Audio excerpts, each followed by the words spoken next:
So is Islam compatible with democracy? It's a question that's been debated for centuries, and a lot of people argue they're just fundamentally at odds. But an academic, Nader Habibi, makes a really compelling case for the complete opposite.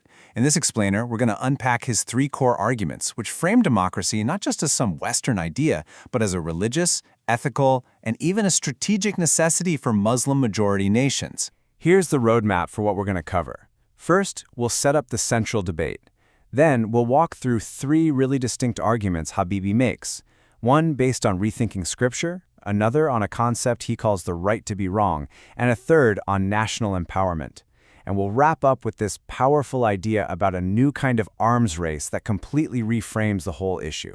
All right, first up, let's set the stage and look at the core of this debate and how the author really challenges a long-held common assumption. So this is the big question, right? For a long time, many authoritarian governments in the Muslim world have kind of justified their rule by saying that Islam demands obedience to the ruler, not democracy. But the author, Nader Habibi, he really pushes back hard against this exact idea. You know, on one side, you have this very common interpretation. It often zeroes in on a single verse from Surah Nisa, a verse that calls for obedience to rulers, and it just stops there. But Habibi argues that this is a super selective reading. He says if you actually take a fuller look at the Quran, something very different emerges. The true legitimacy for any government has to come from the support of the majority. So how does he actually get there? Well, let's dig into his first argument and see how he builds this theological case for democracy by going right back to the scripture itself. The whole theological case really starts with this verse from Surah Al-Hujurat. It establishes a core principle, this idea of fundamental human equality. And the logic that follows is pretty straightforward. If all people are created equal in the eyes of God, then it has to follow that all citizens deserve equal political rights. And the second piece of this theological puzzle is right here, in Surah Al-Baqarah. Now, this verse talks about God setting a vicegerent. You can think of that as a representative or a steward on earth. The crucial interpretation here is that this isn't talking about one single king or ruler. It's interpreted as referring to all of humanity. And that completely reframes political participation. It's not a privilege, it becomes a divine responsibility for every single person. Okay, so let's just connect the dots here. 1. Everyone is equal. 2. Everyone is a representative of God on earth. If you accept those two things, then choosing a leader can't just be left to some elite few. It has to be a collective duty. And in a world where we no longer have divinely appointed leaders, well, the author argues that the only just way left to do it is through majority rule. Okay, now for the second argument. This one moves from the structure of government to individual freedom.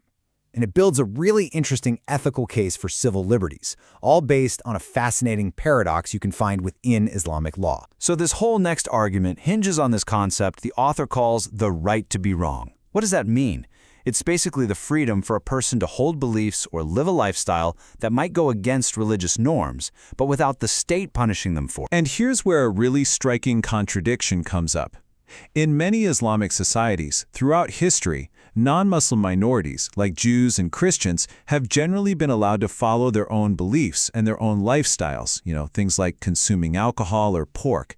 In essence, the state grants them the right to be wrong from an Islamic point of view. This leads to a really powerful ethical question. If non-Muslims have this freedom, but Muslims in that same society don't, does that mean Muslims actually have fewer rights in an Islamic society? The argument here is that this totally violates a core principle of fairness. So, for things to be just, that right to be wrong has to apply to everybody, which creates a really strong ethical foundation for civil liberties for all. The third argument switches gears completely. We're moving away from theology and ethics to a very practical claim that in our modern world, democracy is actually essential for making a nation prosperous and strong. And this isn't just some theory. There's actually data to back it up. Major economic studies, like one that looked at 184 countries over 50 years, found something incredible. When a country democratizes, its GDP, in the long run, gets a boost of about 20% compared to if it had stayed authoritarian. I mean, that is a huge prosperity gap. So what in the world does this number, 7.2 million, have to do with anything? Well, that's the number of Jewish citizens in Israel, which the author uses as a pretty provocative case study. Here you have a country surrounded by much larger neighbors. So the question becomes, where does its disproportionate economic and military strength actually come from? According to Habibi's analysis, a huge factor is Israel's democratic system for its Jewish citizens. He argues that this system fosters an intense patriotism and political engagement. It mobilizes incredible support from the global diaspora, and it creates this unique synergy between the civilian tech sector and the military, all of which, he says, relies on the people's deep-seated faith in their government's legitimacy. Of course, the moment you make this argument, there's a giant counterexample that pops into everyone's head. China. Hasn't it achieved just unbelievable economic success with an authoritarian system? Well, the author tackles this one head on. And the response here is actually pretty nuanced. The argument isn't that China's success is some simple victory for pure authoritarianism. Instead, the author argues that it was driven by what he calls inclusive reforms within its bureaucracy.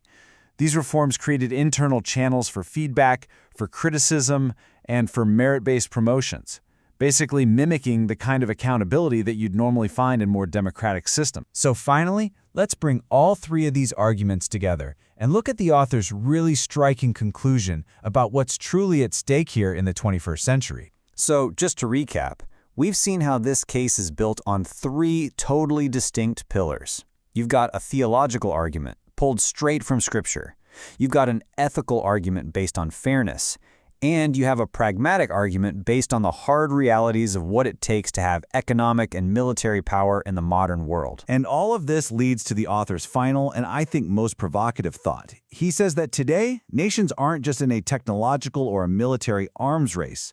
They are in an institutional and organizational arms race. The choice of a political system isn't just a matter of culture or history anymore.